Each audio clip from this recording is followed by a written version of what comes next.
Assalamualaikum warahmatullahi wabarakatuh. Selamat sore Sobat Polkesmed yang berbahagia. Bahwa pada kesempatan hari ini kita kembali melaksanakan ngobrol pintar bersama narasumber untuk Poltekkes Medan yang hebat. Pada kesempatan hari ini kita kehadiran tamu yang luar biasa, narasumber kita, ibu kita, yaitu Ibu Direktur Pendayagunaan Tenaga Kesehatan, Direktorat Jenderal Tenaga Kesehatan Republik Indonesia, yaitu Ibu Ana Kurniati, PSD. Selamat sore Ibu, Selamat sore, Assalamualaikum. waalaikumsalam. Uh, Sobat Polkesmed, bahwa Ibu Direktur Pendayagunaan Tenaga Kesehatan ini adalah yang memacu Poltekkes untuk meningkatkan lulusan supaya bisa didayagunakan baik itu di dalam negeri maupun di luar negeri. Nah, untuk itu Bu Direktur, kami menanyakan beberapa hal sekaitan dengan Politeknik Kesehatan. Bagaimana harapan Ibu Direktur Pendayagunaan Tenaga Kesehatan terhadap Politeknik Kesehatan itu sendiri? Politeknik Kesehatan Kesehatan seluruh se-Indonesia. Ya, saya kira dengan Kemenkes ini punya 38 Poltekkes, mulai dari Aceh sampai dengan Jayapura, ada sudah tersebar sampai ke seluruh Indonesia. Maka kami sih menganggap bahwa ini ada sumber daya manusia yang memang harus kita manfaatkan.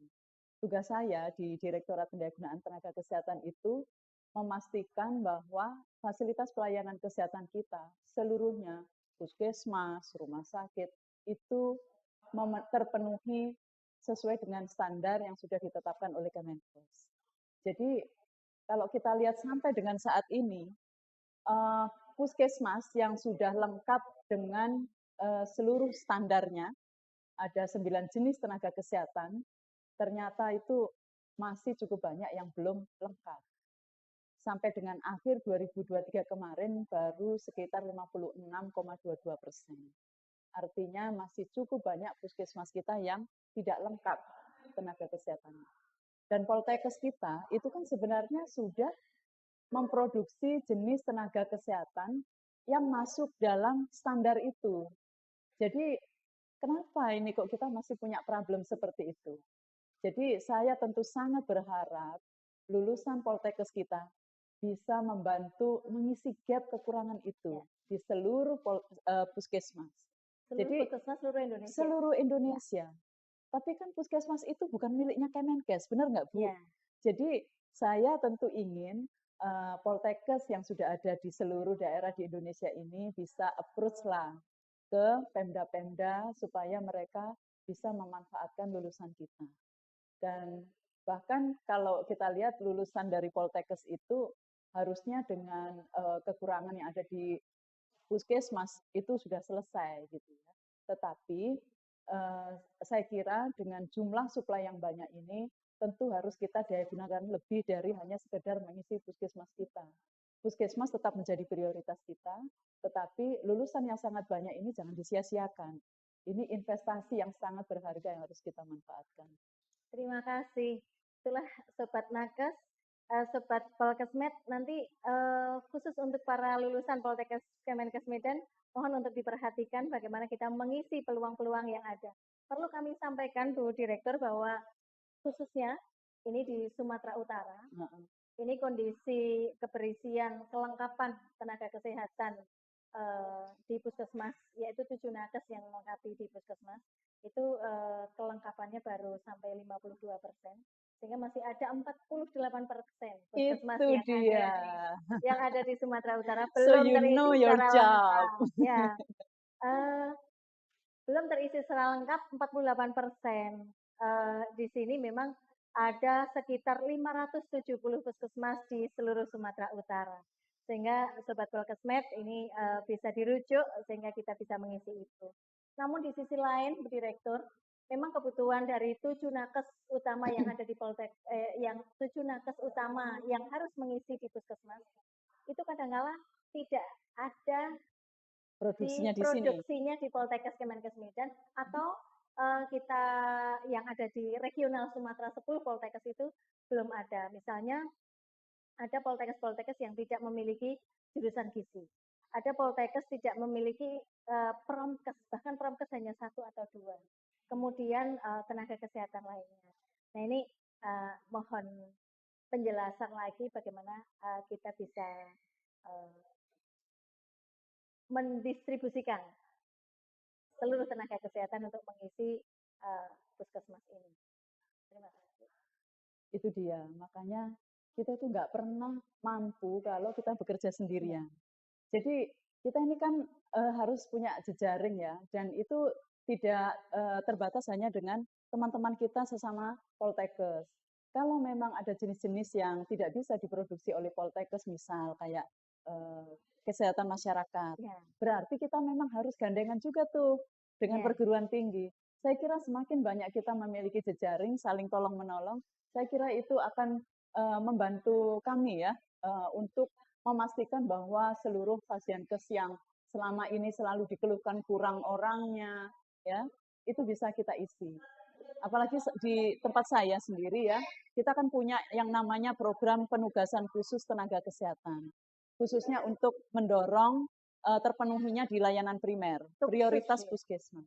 Nah ini kita bisa nih, kita nanti kerja bareng, kita lihat kebutuhannya seberapa, yang mampu untuk kita tempatkan itu berapa, nah itu kita akan kerjakan bersama-sama.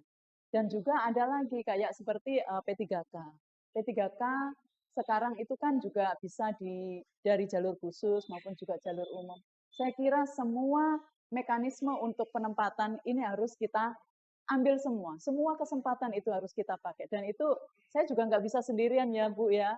Jadi saya tentu akan butuh bantuan Bu Arini maupun juga Direktur Poltekkes yang lain. Bahkan juga dengan para produsen-produsen tenaga kesehatan yang lainnya juga. Ini supaya kita bisa tutup gap itu secara bersama-sama. Terima kasih nih Bu Direktur, Sobat Polkesmed, nanti kita tindak lanjuti bersama-sama, kita simak ini merupakan sebuah peluang yang luar biasa untuk kita isi bersama-sama. Memungkinkan yang selama ini pemetaannya belum optimal, kemudian kita yang membaca peta juga belum optimal, sehingga seringkali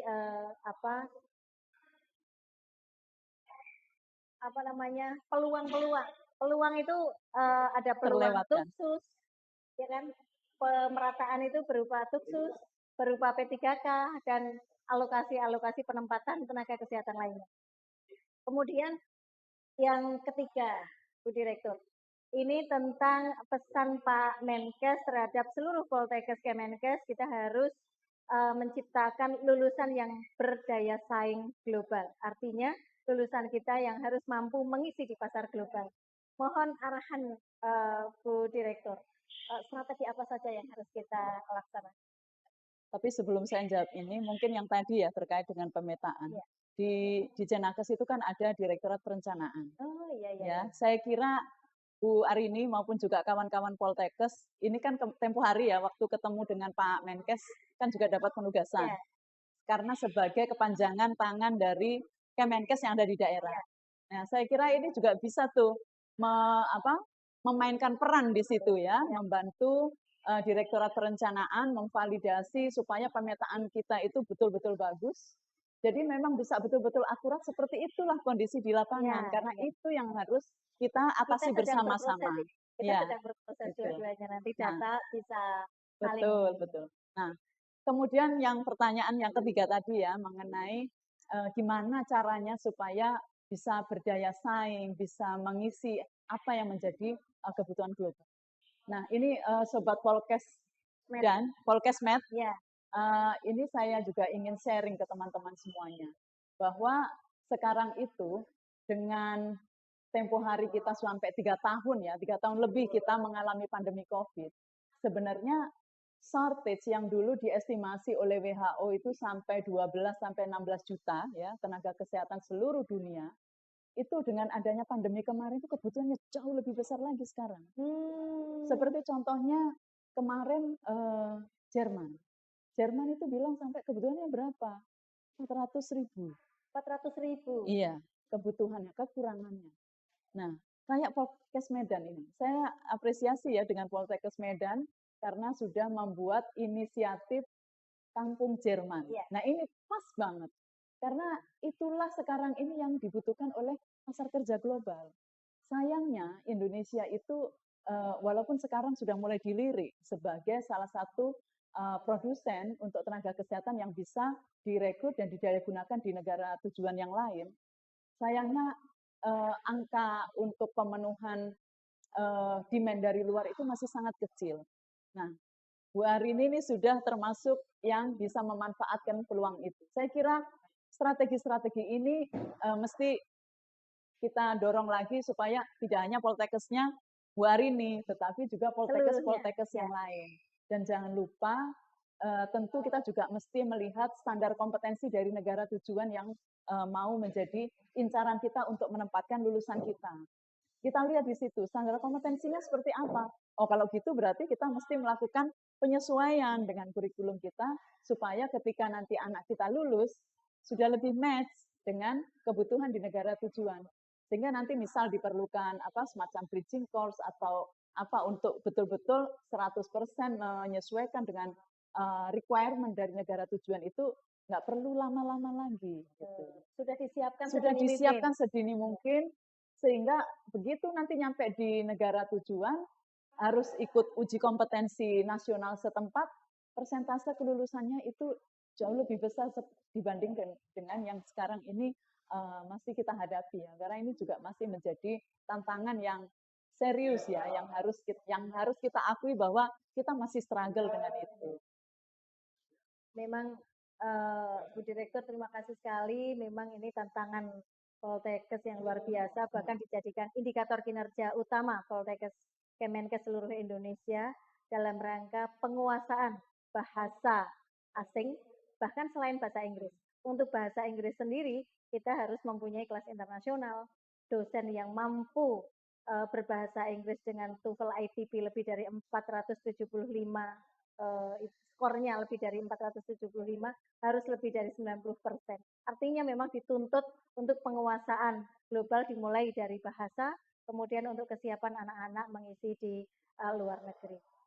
Terima kasih Bu Direktur, mungkin beberapa hal yang memang sudah dijelaskan tadi untuk bisa kita tindak lanjuti bersama-sama.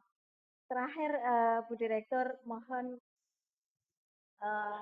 closing statement untuk menjadi pegangan kita dalam rangka penguasaan kompetensi untuk lulusan serta bagaimana menyiapkan lulusan itu untuk menempati pasar global yang ada, yang selama ini inisiasi dari Direktorat Jenderal Tenaga Kesehatan, yaitu kurikulum by design kepada Poltekkes, yaitu ke Arab, ke Jepang, ke Eropa, dan ini perlu kita tindak lanjuti bersama-sama.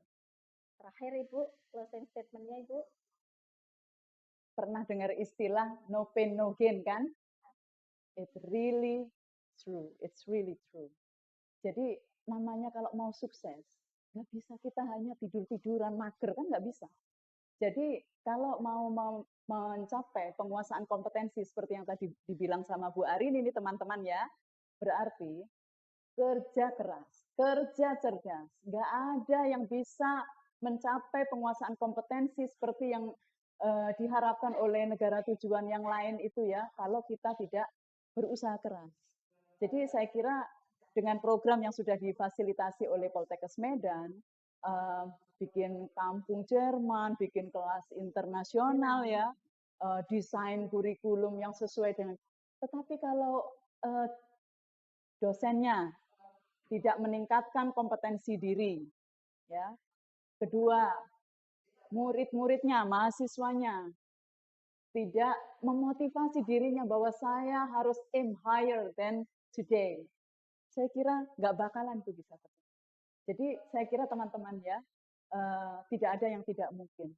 Filipina itu bisa menjadi pemain di player di migrasi internasional sampai demikian besar. Saya kira pada awalnya itu juga pasti kerja keras. Nah, kita juga ingat apa yang menjadi arahnya Pak Menteri ya. Pak Menteri itu selalu bilang, Nggak usahlah kita desain itu dari nol, takes time. Pakai aja ATM, amati, tiru, modifikasi. Nah, tinggal kita lakukan itu. If we don't start now, when gitu ya. Kalau kita memang mau beberapa tahun yang akan datang itu, kita menjadi lulusan Poltekkes yang sukses, punya karir di dunia internasional, then today is the right time to do so. Don't delay.